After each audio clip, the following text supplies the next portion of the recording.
হত্যার পর বাংলাদেশের এমপি আনারের মরদেহ ৮০ টুকরো করা হয় বলে জানিয়েছে ভারতের পশ্চিমবঙ্গের গোয়েন্দা বিভাগ সিআইডি। এদিকে ডিবি প্রধান হারুনুর রশিদ জানান, আনারের নগ্ন ছবি তুলে ব্ল্যাকমেইল করে খুনিরা টাকা হাতিয়ে নেওয়ার পরিকল্পনা করেছিল। হত্যাকাণ্ডের প্রকৃত রহস্য উদ্ঘাটনে ডিবির ৩ সদস্যের একটি প্রতিনিধি দল ভারতে যাবে বলেও জানান তিনি। ঝিনাইদহ ৪ আসনের সংসদ সদস্য আনোয়ারুল আজিম আনারকে হত্যার পর মরদেহ অন্তত ৮০ টুকরায় বিভক্ত করা হয়। পরে তা ফেলা হয় খালসহ বিভিন্ন স্থানে। পশ্চিমবঙ্গের গোয়েন্দা বিভাগ সিআইডি জিজ্ঞাসাবাদে কসাই জিহাদ হাওলাদার এই তথ্য জানিয়েছেন। আর এই কাজের বিনিময়ে ৫,০০০ রুপি পেয়েছেন জিহাদ।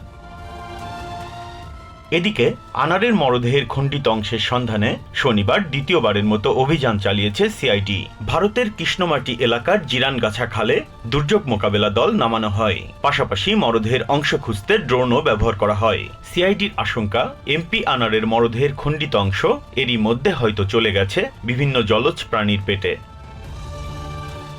এদিকে বাংলাদেশ সময় শনিবার রাজধানীর মিন্টু রোডে সংবাদ সম্মেলনে মহানগর গোয়েন্দা পুলিশের প্রধান অতিরিক্ত কমিশনার হারুনুর রশিদ জানান, জাতীয় নির্বাচনের আগে এবং চলতি বছরের শুরুতে আনারকে হত্যার পরিকল্পনা করে খুনিরা। এতে ব্যর্থ হলেও তৃতীয়বারের চেষ্টায় ভারতে সফল হয় তারা কিন্তু শুধুমাত্র ৩০ তারিখ গেল ১০ তারিখের পরে এই প্ল্যান না, তাকে হত্যা করার জন্য কিন্তু পূর্বেও ২বার প্ল্যান হয়েছে। নির্বাচনের আগে একবার প্ল্যান হয়েছে, তারা ব্যর্থ হয়েছে। তখন তাদের কথা ছিল বাংলাদেশই করবে। দ্বিতীয়বার তাদের প্ল্যান হয়েছে জানুয়ারি মাসের ১৭-১৮ তারিখে। সেই প্ল্যান তারা কিন্তু আমাদের আনার সাহেবও গিয়েছেন ওই দেশে, এবং এই চক্রটা কিন্তু সেখানে গিয়েছেন। কিন্তু যেভাবেই হোক হোটেলে থেকে সেটা এই প্ল্যানটা বাস্তবায়ন হয় নাই। তৃতীয় ধাপে সেই প্ল্যানটা তাদের বাস্তবায়ন হয়েছে। হারুন জানান, মৃত্যুর আগে আনারের নগ্ন ছবি তুলে ব্ল্যাকমেইল করে টাকা হাতিয়ে নেওয়ার পরিকল্পনা ছিল খুনিদের। প্রথম তাকে হানি টেপের মতোই তাকে ভয় দেখাবে, তাকে নোট ছবি, তার যে নোট ছবিটা তারা তুলে এই ছবিটা দিয়ে তাকে ২ দিন ব্ল্যাকমেইল করবে। অর্থাৎ তার কাছ থেকে, তার ইন্ডিয়ার যে বন্ধুবান্ধব তাদের কাছ থেকে অথবা বাংলাদেশ থেকে হুন্ডির মাধ্যমে টাকাটা নিয়ে আসবে শাহিন, একে যত কোটি টাকায় পারে। কিন্তু তাদের মূল উদ্দেশ্যটা ছিল তাকে হত্যা করবে, কিন্তু ২ দিন তাকে রাখবে, রেখে তাকে বিভিন্ন জায়গাগুলি তাতে টাকাটা নিবে।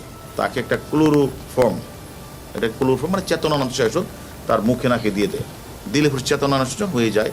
তখন তারা ছবি তুলেছে তার নোট, কিন্তু পরবর্তী পর্যায়ে তার আর জ্ঞান ফিরে নাই। ডিবি প্রধান জানান, ঠিক কী কারণে আনারকে হত্যা করা হয়েছে তা এখনো নিশ্চিত নয়। তবে পূর্বশত্রুতা, এলাকায় আধিপত্য বিস্তার এবং ব্যবসায়ী দ্বন্দ্বের কারণে এ ঘটনা ঘটতে পারে।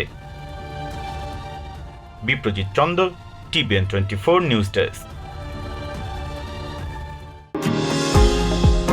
নিউ ইয়র্ক থেকে সম্প্রচারিত টিবিএন 24 টেলিভিশন বিশ্বজুড়ে বাঙালির কণ্ঠস্বর।